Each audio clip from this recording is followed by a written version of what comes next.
All right, so number 12 says n squared equals 5n, then n equals 5. So I'm looking for an n value that makes this part true. Let's underline it. So I want this part to be true, but that it makes this part false. So it goes true, false for a counterexample.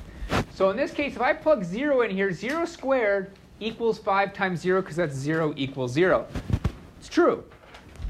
But if I plug 0 in here, 0 does not equal 5, so it's false. That's what makes it a counterexample. First part true, second part false.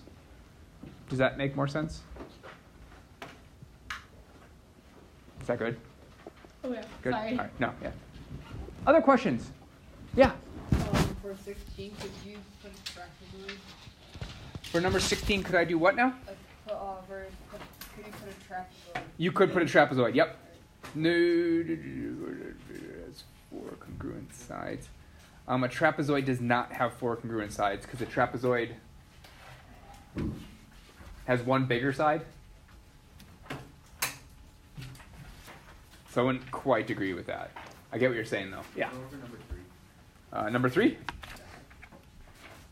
In the mixed review or? Yeah, the mixed review. Okay.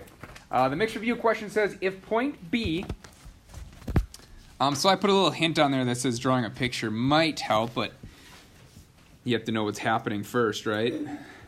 So it says point B, if point B lies in the interior of angle AOC, all that's saying is you have an angle AOC, and B is somewhere here in this area. So I just made a point B somewhere in there. You could have made it up here, down here, anywhere between these two lines. Okay. And once you make that point, you're going to see it makes 2 angles, this one and BLC. Add together make the bigger. But wouldn't it be AOB? Did I put the wrong thing down? Yeah. Yeah, it should be AOB. That is correct. Okay. Yeah. That should be AOB. That should be AOB plus BOC equals AOC. You are 100% correct. Yeah. Oh, sorry. 4 in the mixed review. So that says if angle POQ is a straight angle, so that just means it's a straight line. So what I did, let's take a picture of this guy. So all that's saying is POQ is just a straight line. That's all straight angle means. It's basically it's a straight line. R is any point not on the line. So you can make R here, you can make it down here, you can make it over here, wherever you want it to be. I just randomly picked here. It's not on a line. And then what I did is I drew kind of an arrow going to this, which comes up with our 2 angles. POR, I did this one right, plus ORQ would equal 180 degrees. No matter where you put that point, that would create those 2 angles. Do you see that? Yeah. All they're saying is basically, you know, if they add up to 180, we have the 2 angles here. David? So it's 2 and 3 on the first. Okay, first section, 2 and... Something like, unless they're like, I don't know, like, you know, like if I'm not tired, like it's a statement, but like I don't know if you tell them true, or like if I try, you will, like I don't know if you will or not. So Oh, I see. yeah, okay. Don't worry too much about the semantics of it, like what they're actually saying. And what I mean by that is, let me take a picture real quick. So like 2 and 3, right?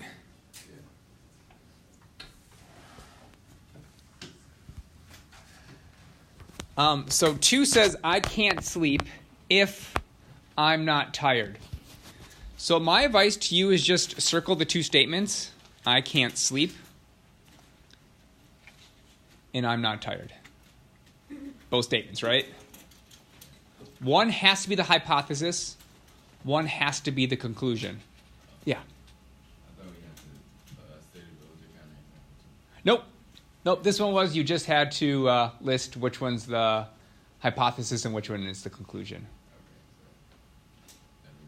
So, I would like to go through this one, though, because this is a good one. If is an important one to realize. So normally your hypothesis comes first, and your conclusion comes second. This is the one time where it's flipped. And that is if there's just a single word if in there.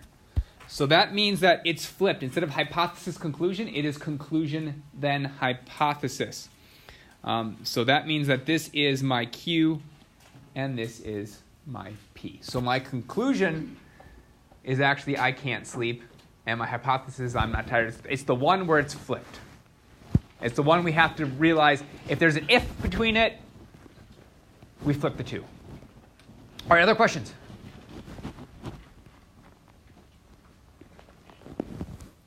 Okay, if you have other questions, please come see me. We're going to go into proofwriting. Proofwriting. The big thing about today is that giant packet that you have. That giant packet you have, you will be able to use that on tests. You'll be able to use that on the exam. It's got lots of good information on it. However, it has a ton of information on it. It's good that it has lots of information, but it's also bad. If you wait to the test to look through all this stuff and organize in your head, it's going to take too long to take a test, and you're going to run out of time. So my advice to you is to get comfortable with that packet.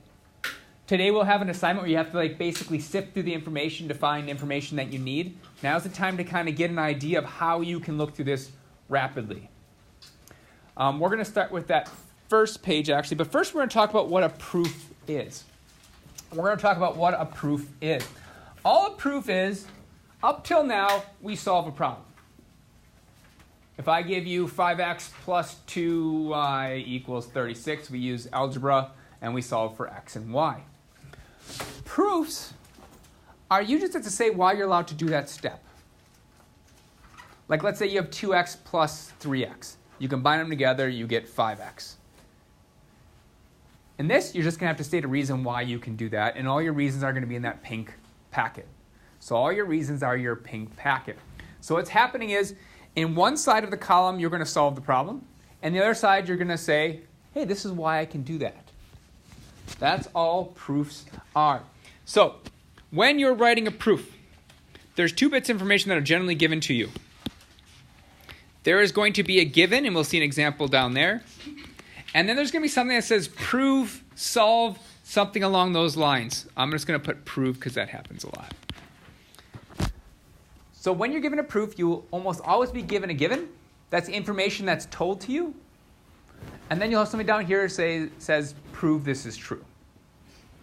Now we use this side. This side, it kind of depends. But generally we're going to have a heading that's called statements. And they're going to be listed like 1, 2, 3, 4, and it just keeps going until you're done. And these are just what that column says. They're just math statements. They're like 2x plus 3 equals 5. And then you do something else. And we'll see an example just down below. But all of these are just math statements.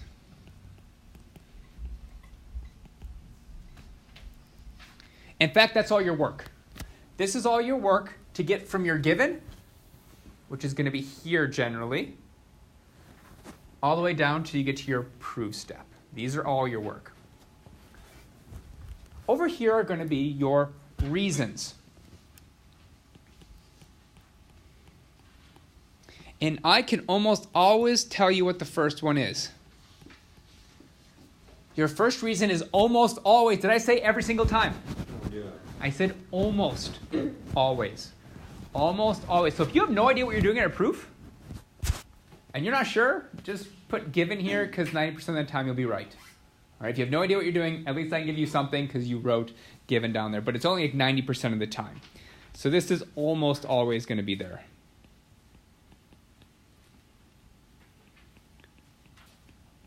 That's almost always your first step. And then we just go down and we make sure these numbers match up with our work over there. ETC. And what's going to happen on this side is just what it said. We're going to use reasons. And those reasons range from definitions, which are on your sheet, postulates, which we'll talk about today, and theorems, which we'll talk about tomorrow.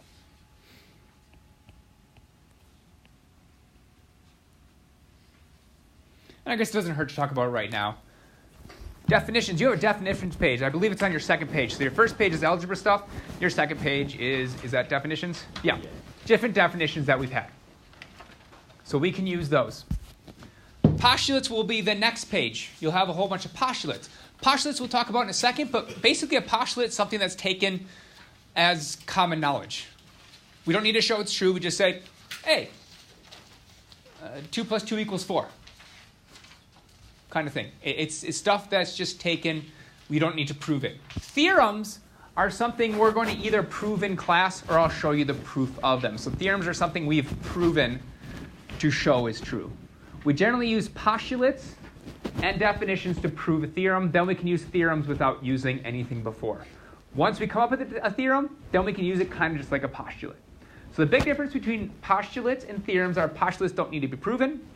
Theorems, at some point, we needed to prove them. Theorems take proof, postulates don't. All right, that is the general setup of a proof. Let's go ahead and do a proof. So if I notice, we're supposed to write an algebraic proof. That means we're going to use that first page of our pink sheet, the algebraic one. That one's going to be typically used for problems that look just like this, that just have numbers, that aren't dealing with triangles, straight lines, or anything. So we're just going to use that first line. Now, it says this is my given. At the end of this side, we end with our proof. You have one in your homework where I didn't fill any of this out. So there is a problem in your homework that you have to do all of this work as well. I did it for you because I'm super nice. So all you need to do is on your left side, write your key steps. And then over here, we're going to say why we're allowed to do those steps.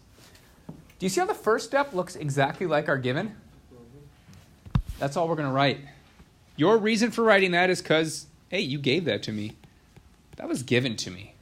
That's true because it was given to me.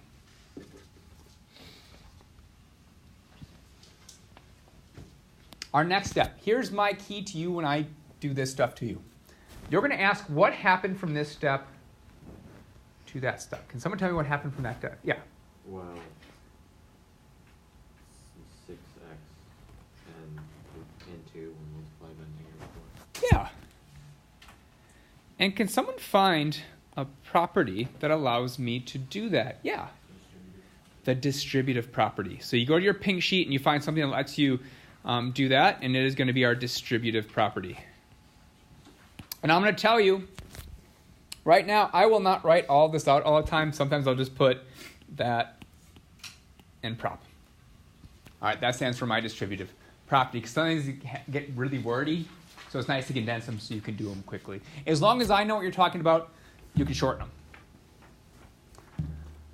All right, who could tell me what happened between this step and this step? And sometimes it's nice to write it out somehow. You move -8 to the other side. How do you do that? What do you do to both sides? You have to add 8. Yep. So we are actually adding 8 to both sides. What property lets me add a number to both sides of an equation? Run down the list and find one that lets me add 8 to both sides of an equation. What did you come up with? Commutative addition property? Not quite the commutative addition property. There should be a slightly better one, unless I forgot to put it on there. Oh, it's on there. Yeah. Addition property of equality? The addition property of equality. The addition property of equality allows you to add a number to both sides. So this step was our addition, and watch the shortcut. I just put PO. It's a property of equality, so we can just put addition property of equality. Yeah? Do you only put the property, or can you add a to both sides? Say that again? Oh, no, you have to put this. You have to put why you're allowed to. So you have to have this reason. The adding 8 is something that you just need to internalize. Think about what happened between those steps. And this step tells you why you can do it based upon any one of those. All right, what happened from 3 to 4? Just tell me what happened, not why. Just tell me what happened between 3 to 4.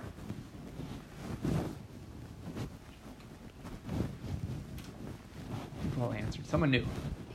Someone knew. What happened between 3 and 4? Yeah, I divided. So between 3 and 4, I divided by negative 24 on both sides, basically. So it is okay to write on here. It is okay to write on here. Like if you're on a test, write in you did this. All right, but these are just the key steps. You really don't need this work. What allows me to divide something on both sides? So you're dividing and it's staying equal. Division property of equality. Yeah. So on a test, we're able to abbreviate. Absolutely. Yep. Don't go too far. Like, don't go division P. I don't know what that means. I need division. And the easiest way to do property of equality is just do PO. When in doubt, you know what you do? Raise your hand and say, Mr. Fabian, is this good? That's a proof. That's a proof. All the proof has are the key elements. You don't have to put the plus 8. This is kind of the stuff you're starting to do in your head.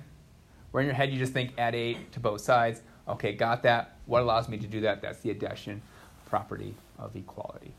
All right, you do have one in your homework that you have to do all of this. All right? Feel free to write your little stuff up here, but make sure your major steps are 1, 2, 3, 4, 5, 6, 7, 8. You should have numbers that match up to numbers over here. And generally speaking, you start with a given, and your last step is always what you're trying to prove or show. All right, postulates, definitions. So a postulate is a statement that is accepted as true. You don't need to prove it. Just like definitions, you don't need to prove a definition. It's just accepted as true. So we're going to look through our postulate sheets for these next possible things. So we use postulates just like properties of algebra to justify steps in a proof. So when I went from here to here, I used a distributive property. Now we're going to look at our sheets. And does yours have the given? Can I see your sheet real quick? Oh, yeah. Yeah, yours does have that given. Okay. Sometimes mine don't appear because of the program I use, but you should have that BE. When you look at your first statement, check to see if it matches up with your given. If it does, then you just write given. Whenever you're writing a proof all by yourself, always start with your given. So in the homework, you have to do one of these. Your first step is just to copy this down and write given. Your first step on your own is always writing the given and then write given after it. So we should all get at least 1 point. Writing down the first step and this writing given, you got 1 point on that problem without knowing anything else about it. All right? It's just being a monkey. Like a monkey could do this.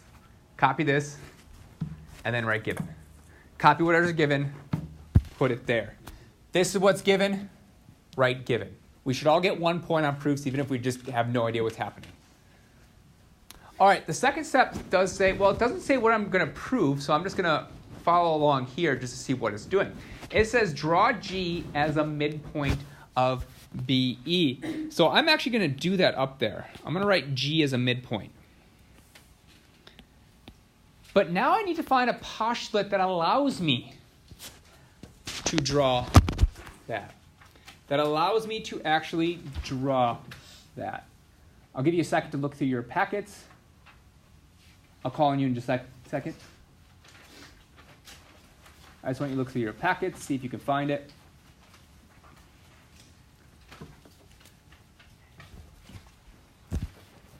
And what did you come up with? You can just put midpoint because that's the definition. Oh, you could put midpoint, but the midpoint, the definition of midpoint actually doesn't allow me to draw it. We will use the definition of midpoint, saying it divides between, that's if we had a midpoint. So say I had a midpoint already drawn, and I said something like prove that BG equals GE. I could say those two are congruent because it is the definition of midpoint. But that doesn't let me draw it because there's a slightly better one. I get what you're saying, but there's a slightly better one. Segment addition postulate? Not the segment addition postulate. That's a good idea too. There's one that specifically says basically it exists. You're looking for something that says that point exists. What'd you get? The midpoint postulate. Everyone find the midpoint postulate. It's the third one. Thanks. And I'm just going to put midpoint post. In fact, you could put mid post if you wanted to.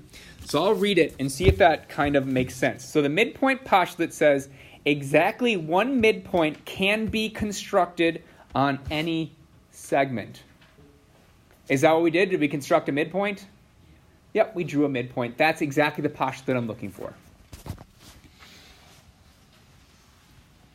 So although all the answers I got made sense in this, there's one best answer. There's one that actually tells you, hey, this allows you to draw this on there. All right, the next one says point C not on AF. Point C not, and that's a line. Once again, my program sometimes doesn't like stuff. Bless you. And in fact, I need to change this a little bit. Yours does say CT, and it has this little line here, right? Yeah. And AF. Does anyone know what those two lines mean? Yeah. Parallel? Parallel. That stands for parallel.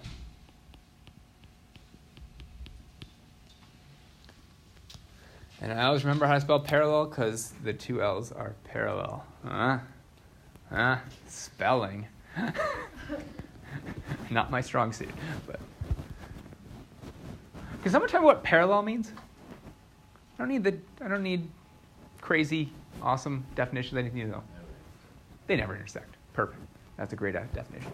So I'm trying to draw a line through this that's parallel to this line. Well, the first thing I'm going to do is I'm going to see if this matches up with the given. If that matches up with the given, then I write given. If this does not match up, you cannot write given. Sometimes proofs jump into the first step. Like it will skip the given and go into the first step. So just be careful. Worst case scenario, you get angry and you put that first step in. You change the first step. That'd be okay too. All right, so now it says draw CT parallel to AF. So I'm going to go ahead and draw that. So it does name it. So we should put, and it doesn't matter where you put T because it doesn't tell you where to, but anywhere you want to put T, make sure there's a T on that line. What allows me to draw a line parallel to another line? It's going to allow me to draw a line parallel. You got it this time? The parallel postulate. It is just the parallel postulate.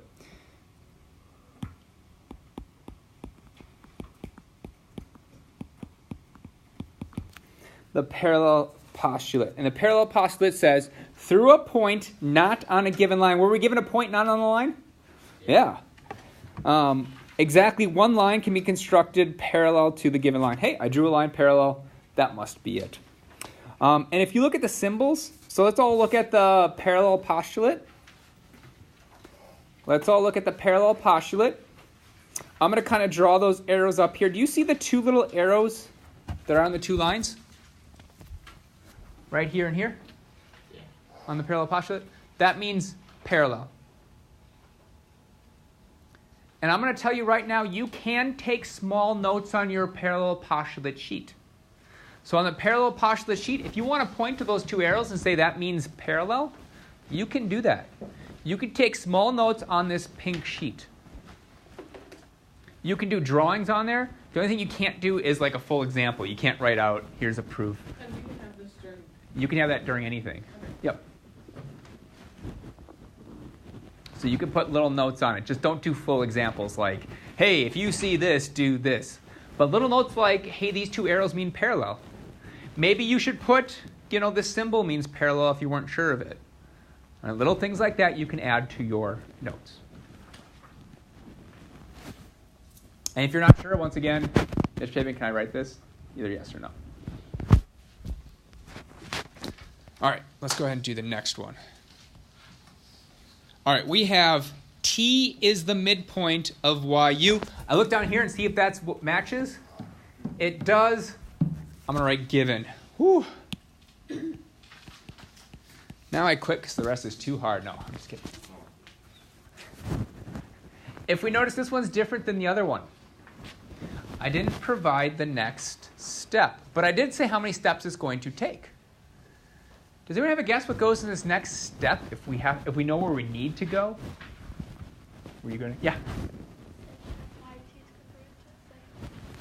Perfect. In this list, the last step needs to be what I'm showing. So if there's only 2 steps, this one has to be the next step, and there must be some way to make that happen. So we have YT is congruent to TU. All right, it said T is the midpoint of YU.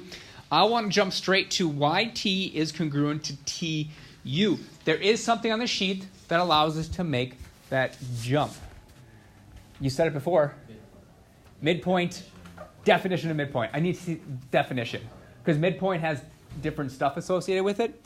Everyone look at the definition of midpoint and make sure this fits. Definition of midpoint. And that's a good point. Make sure you write definition somewhere in there. Definition of midpoint. Don't just write midpoint. I'm going to go ahead and read the definition of a midpoint to you. Definition of midpoint. A point that divides a segment into 2 equal segments. We were trying to show that a midpoint had 2 equal segments. Does that match the definition? Yeah.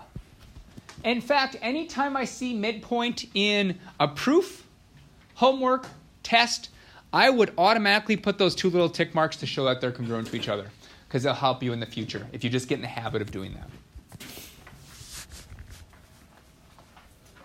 All right. Is this the last one?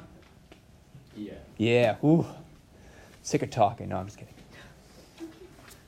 I do get bored of hearing myself sometimes. All right. AT bisects angle CAR. I'm looking at the first step. Does it copy the given? Yep. So I'm just going to write given. Whew. I have 3 blanks. I already got 1 in. That's 33%. 33.33333%. All right. Now I need to say that angle CAT is congruent to TAR. So what do I put here? Sangha? Yeah, we know that the very last step has to be what I'm showing. So if I had 4 steps here, I would just fill that last step in with what needs to be shown and figure out what has to happen in between. So we have angle CAT is congruent to angle TAR. Is there something on our sheet that says that, hey, if something bisects it, it creates 2 congruent angles? Yeah. The angle bisector. Postulate? Yeah. Can you read that to me? Exactly one bisector can be constructed on Are we constructing a bisector, though? the Let's look at the definition of what an angle bisector is.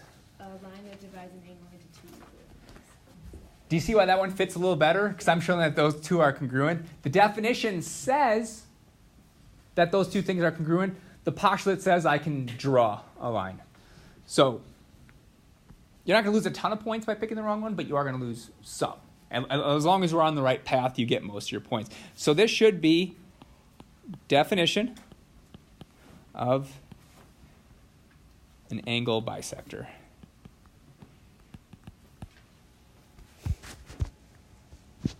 Can you shorten that? Maybe. Just make sure I know what you're talking about and make sure it says definition in it. Because there's a definition, there's a postulate. Don't just say angle bisectors. That doesn't show me that you knew what was going on. You just knew there's an angle bisector in here. All right, make sure you put definition, postulate, or theorem. There's 3 categories. Definition, postulate, or theorem. You should indicate which one you're talking about. Questions for me? It's really easy for me because I've done this 100 times. All right? These aren't always as easy as it seems when I'm doing in class. Like you'll be searching through things, you'll pick the wrong theorems, you'll pick the wrong postulate. It's okay. It's a big learning curve how to do these. Let's look at the homework really, really quick. The homework is the next 2 pages. I do want to make a small change. So because I'm such a nice guy, I did remove problems, change some stuff around. So if you look on the top of page 29, I believe, 29 says 13 through 15 at the very top. There isn't even a 13 through 15. So in fact, that should actually say 8 through 12. 8 through 12. I mean, if you're just doing the problems, it's not going to change your life. If we look at page 30, those might be the tougher of the two, because number 11, you have to do all of the statements. I don't even have numbers on there. So you just got to kind of work your way through, put your major stuff down. 12 is different because you're dealing with triangles, so you'll actually have to go through the triangle section. You're kind of learning on your own different terminologies for triangles before we even get to triangle. So that last one's kind of a challenge one. Don't spend all night on it, guys. If I put something in challenge, it means it's hard. It means if you're past your half an hour of homework time kind of thing, don't spend 6 hours on it and fail your test tomorrow. All right, if you can't get it, move on. We'll talk about it tomorrow. Does that make sense? Yes? We don't have a test tomorrow. We don't have a test tomorrow. I meant for another class. Oh, you didn't hear about the surprise test tomorrow? Yeah. No, our test is going to be next Friday. Next Friday is our test. And we're going to have 2 review days because we taught on that first day. So, in fact, our last lesson will be next Tuesday. Review day, test. I will not be here for the review day or the test. But you can talk to any math teacher and they can help you out if you have questions. So your goal is probably on Tuesday night to start working on the review, see if you have questions. Make sure you work hard on Wednesday while I'm here for any questions. All right, let's go ahead and get started on the homework.